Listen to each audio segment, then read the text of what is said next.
Trae Young, when he recently got thrown out, he clapped his hands and got tech and thrown out. If they deem that an overt action, they could give you a tech and throw you out.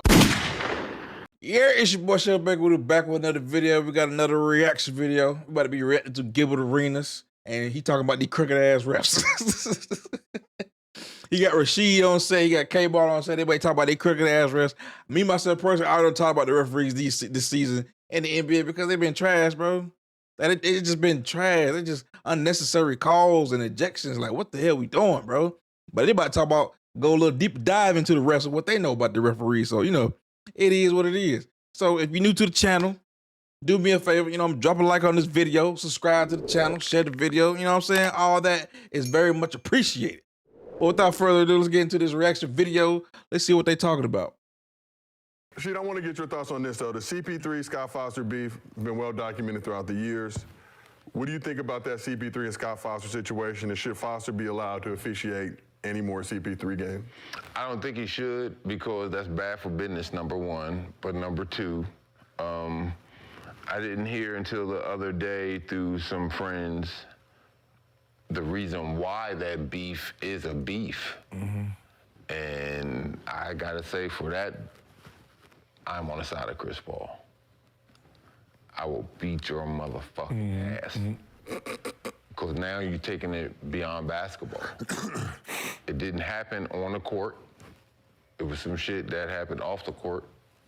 Oh, yeah. Yeah, we talked about it on the show last week because we'd interviewed CP3 a few years ago. And after the interview, he kind of told us a little bit about what happened. Oh, yeah. Obviously, we sat on it out of respect. He brought it up, so we just wanted to be able to help. Oh, okay, support. yeah. Again. Yeah, that's what we said. I ain't... Hey, if you know, I think they're about to mention it anyway. But anyway, Scott Foster, basically, off the court. I think he was trying to get somewhere. He was driving like a one of them golf carts or whatever. CP3's son got in the way, or CP3's son got involved somehow. He cussed out CP3's son, which ain't fucking cool, bro. You a grown ass. Because first of all, cussing out my child ain't no way in hell. You lucky it didn't get physical. You disrespected somebody's kid like that. You know what I'm saying? And so now they got their own beef, whatever. They're not cool, whatever. And you can see it on the court, right? You can see the record between CP3 when Scott Foster refereeing his games, whatever, what have you. You know, it's tension between them. Because let's be honest, man. Like, I'm standing on business for my kid. Like, real talk. Like, you're not going to disrespect my kid, think I'm going to be cool with you. Nah, you lucky in the fisticuffs. Like, real talk. You lucky you didn't get a black eye or some shit. But anyway, let's go. The type to say names where I heard it, where it came from, this and that. But yeah, I'm with CP3 on that. Nigga, you talk shit about my motherfucking kid, it's on. I wish I had a loose ball going your way out of bounds. On everything, nigga. Wipe out. You know how the coaches and the flag holders, the first down holders be getting wiped out in football? Yeah. Oh, Somebody took out yesterday's game towards ACL. With the Bears, towards ACL yesterday, absolutely. The one thing about the Chris Paul and Scott Foster thing that really should be considered by the NBA is it started off with him telling Chris Paul inside the game that, hey, you know, you've never won a playoff game, you know, with me reffing. That's shady too. That was the first thing he said to him. Like, one, as a rep, how the fuck do you know that? Yeah. Because I'm following, because it's a money game for me. But that's what I'm saying, the fact that that is even out there. Like, there's no point, that's what I said, there's no point in the NBA even trying. You can look at that two ways. One, it's a money thing, like Rasheed Wallace said. And two, he has a vendetta against you. He doesn't like you, so he's doing this shit on purpose. He's trying to make sure you don't win. So, like, bro, stop letting Scott Foster ref CP3 games, bro. Especially now, CP3, at least CP3 was good enough back in the day to try to counteract the shit. Now, bro, he's on the tail of his career, bro. Stop letting that man ref his games. Trying to hide it. Just, he's not allowed to do these games and let people start tracking that shit. We don't give a fuck at that point, but the fact that every time he's on the game, we already know it's gonna be cheated. There's no way you can stop it. Because if he does make calls for CP, he's cheating. Because he don't want to look like he's not making any calls for CP, so you're cheating. If you don't make no calls for CP, you're cheating. Right, so you lose with this man. Either way. Yeah, either way. So it's easy Damned to just if not you do, damned if you don't. Get him off all CP games moving forward. That's only going to be a couple more years. We don't know, you know. But let me just play devil's advocate for the league, and I don't support this opinion, but I just want to say it. Whenever it gets announced that Scott Foster's officiating the CP3 game, I would be curious to see what that viewership looks like, because I know on social everybody's now excited about watching that game. Man, fuck the viewership. What's the bet line like? I can tell you what the bet line like. That's good, because that's the biggest thing. Like, shit. Now that's The bet line is going for Foster. absolutely. Oh, for sure. If it's Like they playing one-on-one. No. See, if it's let's say Golden State, if it's Golden State, let's say -8, whoever the other team is, they're gonna take that plus. Fact. They're gonna take the plus. Even if it's involved. If it's Golden State +8, right? Or let's say Milwaukee -5, you go with Milwaukee minus 5 because Scott Foster holds a minus 10, 11 and a half against Chris Paul. I know because I bet. But the way the Warriors, I know the Warriors are playing now, you just do that anymore. Shit. Right, if it's -5, Scott Foster, shit, I'm taking it. My bad. And that goes back to the thing where the shouldn't be announced. No, it should. Shouldn't know beforehand. Just they should know the referees before the game. Just show the fuck up and call you there. But my thing is, so when the whole Donahue thing going down, right?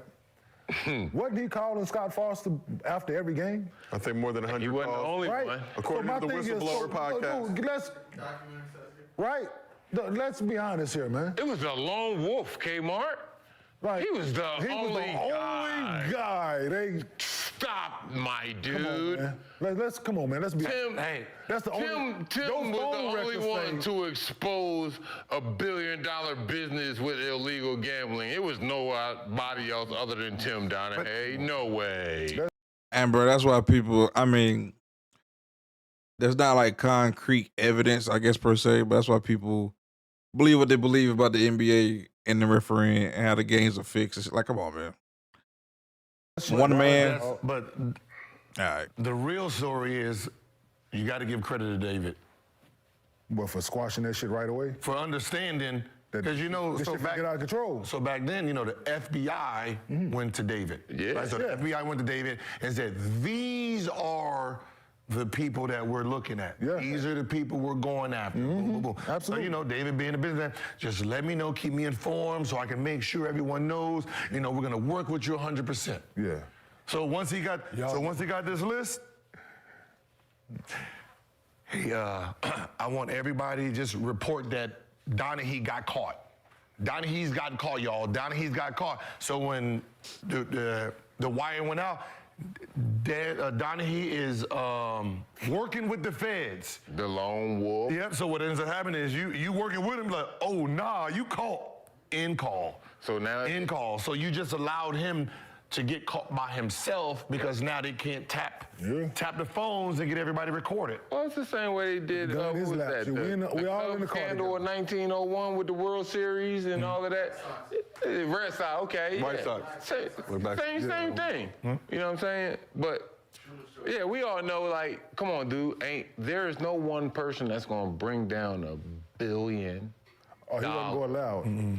Business. Hell no. There's no way you can be a ref by yourself doing what you're doing. Oh, the funny shit about it.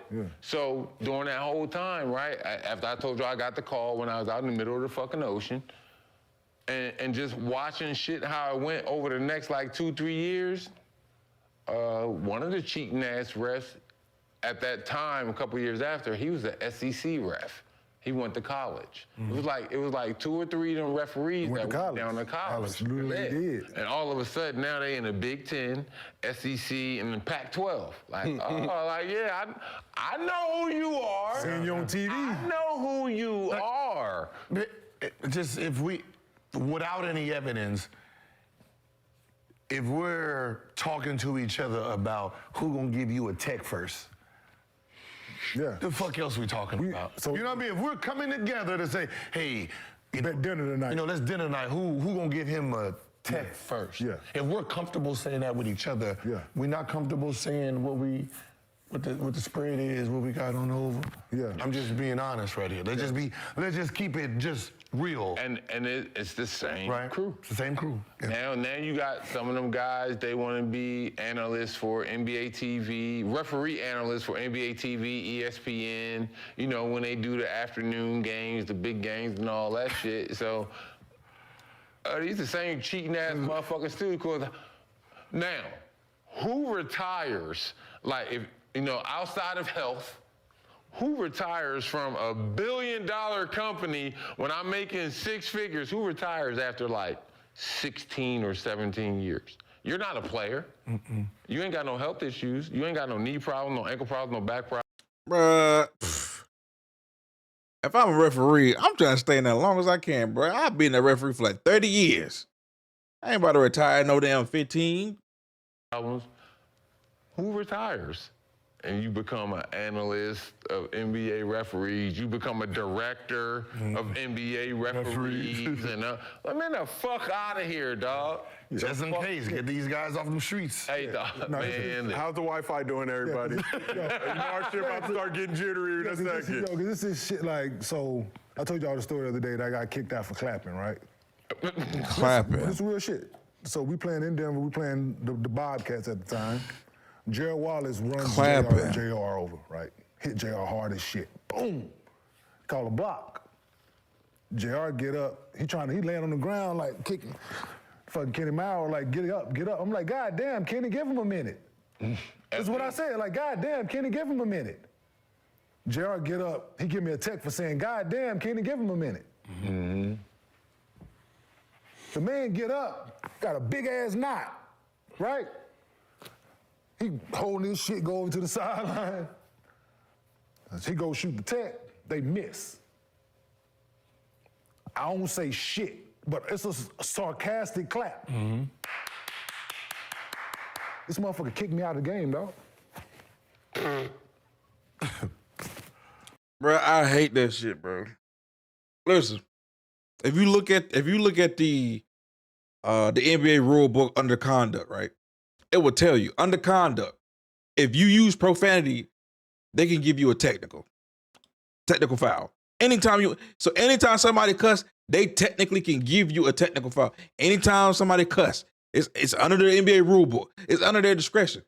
And then in the NBA rule book, it says in the beginning, they can give you a tech without any prior warning. So whenever they feel like if it's their opinion that you deserve a tech, they can give you a tech without any warning, let you know they can tech you up anytime they want to, without any warning, anything, right? So they can tech you. It just says, like I said, it just say profanity, and they can tech you.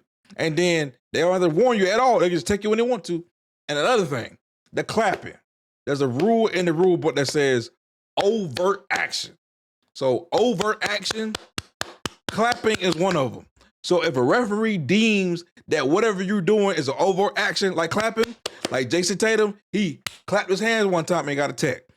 Trae Young, when he recently got thrown out, he clapped his hands and got tech and thrown out. If they deem that an overt action, they could give you a tech and throw you out. And I think that's some bullshit. They need to change the rules. So a referee can give you a tech based off his opinion. They don't have to give you a warning at all. Just give you a tech when he wants to, if he feel like it. And then if he deems the action you're doing a overaction like clapping, he can give you a tech and throw you out. And then 2 techs is not always the equivalent of a flagrant 2, because flagrant 2 is automatic ejection. But 2 techs can be you just saying 2 cuss words and you out the game. What I think is bullshit. So yeah, they need to change the rule on that shit. That shit's ass, bro. If you want to finish watching this, bro, go to Gil Arenas channel, man. Gilbert Arenas, he doing this thing over there with his podcast, with everything, telling all these basketball stories, the information, whatnot. But we're gonna stop it right here. If you like the video, please drop a like, comment. Yo, man, what do you think about the refereeing in the NBA?